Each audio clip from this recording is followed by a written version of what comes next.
I want to show you something. This is a dovetail. Well, it's a dovetail tenon. And I know what you're thinking. Congratulations, you spent the last hour cutting a dovetail tenon. Well, actually, I didn't. This took me like 45 seconds to cut. I made it using these guys. So this is a sliding, tapered, housed dovetail. Let me show you what I mean. All right, guys, so here's the stock that we're using. This is gonna be the tenon. This is a 3x5, and this is roughly a 4.5 by 5.5. Sizes don't really matter in this case. It's just, I just wanna show you the technique that we're gonna be using. The first thing I wanna do is mark the center of this piece right here. So take a square and mark the center.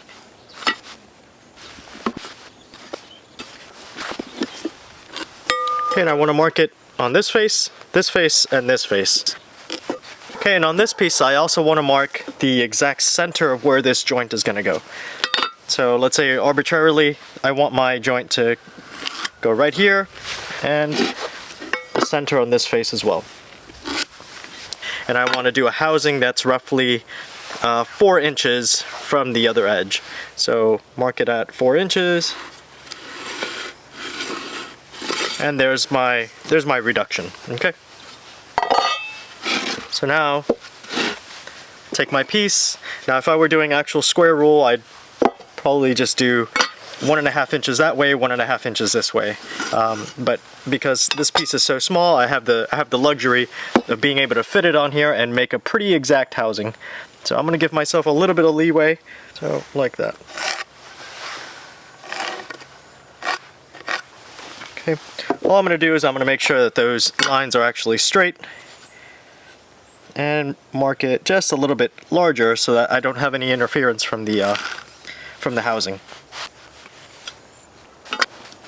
Okay, now the first thing I want to do is I want to work on the tenon. So because I have the luxury of doing it because it's so small, I'm going to put it up on end. But normally the way that you would do this tenon is lying down like this with the jig on it. Okay, so let me show you how to attach that jig onto here. Here is the tenon jig. That's what it looks like. You can see I've already used it some. And one of the key features of this is this little index piece on the back. So you can see it has 2 orientations. It has kind of a flat section and then kind of an offset section. And so that offset is actually 1/2 inch. And the spacing between each of these holes, each of these index positions, is 1 inch. So conveniently enough, if you want to, you know, depending on the size of stock that you have, is the index that you're going to choose. So in this case, let's see, put it right over here. One of the things that you need to kind of factor in is that this jig is flexible, right? So if you put it on there like this, or rather, kind of just with the tenon bottom right at the very edge there, you see that you have no support over here. So you need that support, and the reason you need that support is so that the router doesn't kind of tip over when it gets to some of these crucial areas over here. So to get around that, you put the jig, you raise it just a little bit so that these corners over here are actually supporting the jig. So ideally you want it fully supported like this. Okay, so that leaves me at an index position of about 5 minus 1/2. So like this. And on the jig itself, there's all these numbers. I don't think you can see it on the camera very well, but it goes from 7 to 3. And that corresponds roughly to the length of the tenon that you're going to get. Not exactly, but roughly. Okay, so that's what we're going to go with, like this. Number 5 minus 1/2, or 4.5, whatever you want to call it. Okay, so because I drew that center line on there, I can line up the jig to be exactly on that center line. So all I'm going to do is drill a couple pilot holes.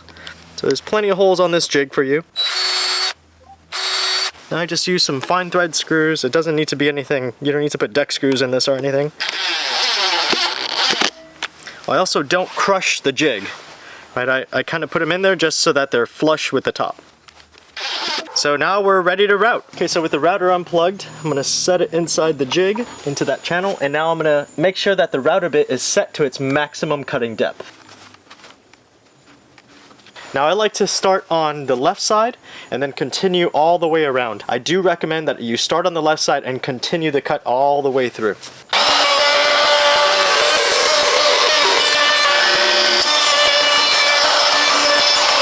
I was trying not to ride the jig very much because that bearing, it gets very hot. And this is plastic, guys. If you ride that jig too much, it's gonna melt it. The first pass, that rough pass that I did, I tried to stay inside that channel as much as possible.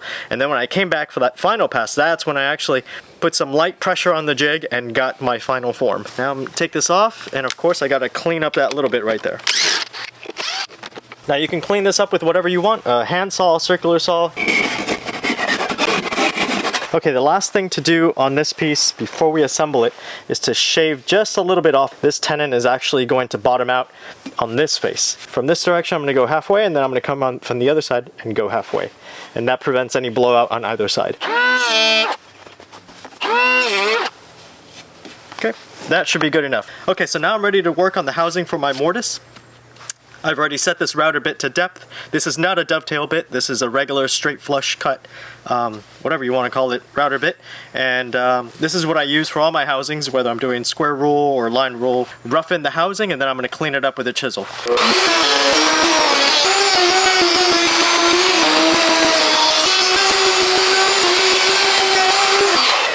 Okay, so now I'm going to clean that up.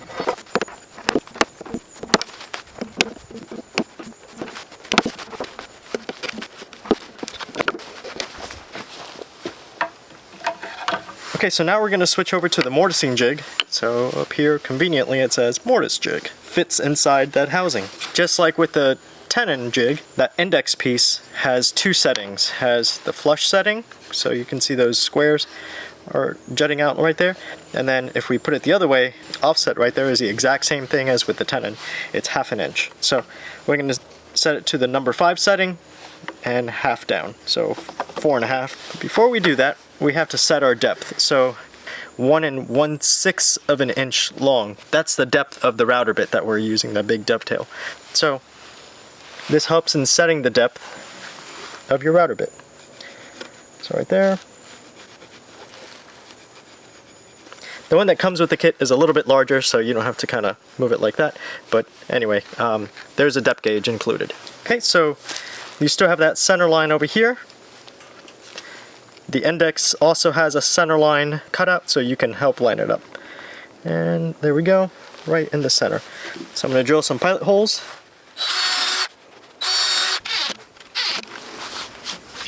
Remember not to crank down on it too hard, guys. This is plastic. So now I'm going to set my router depth, and I'm going to route that shape away. Just like before, I'm going to try to remove all the meat from the middle, and then I'm going to come back and try to lightly ride that jig.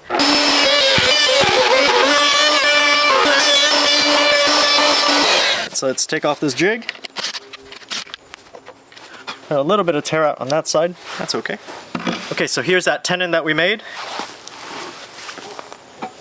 Get myself a mallet. Okay, so there I can feel that it's starting to tighten up. See, it kind of slides in pretty good up until the last 3/4 of an inch or so. And now we can help persuade it a little bit.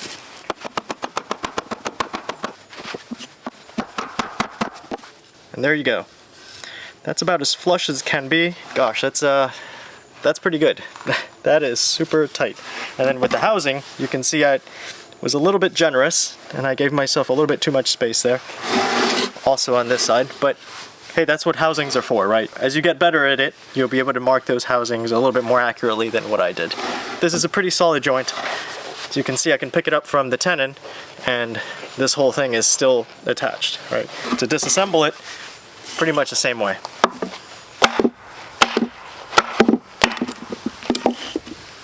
And there you have it.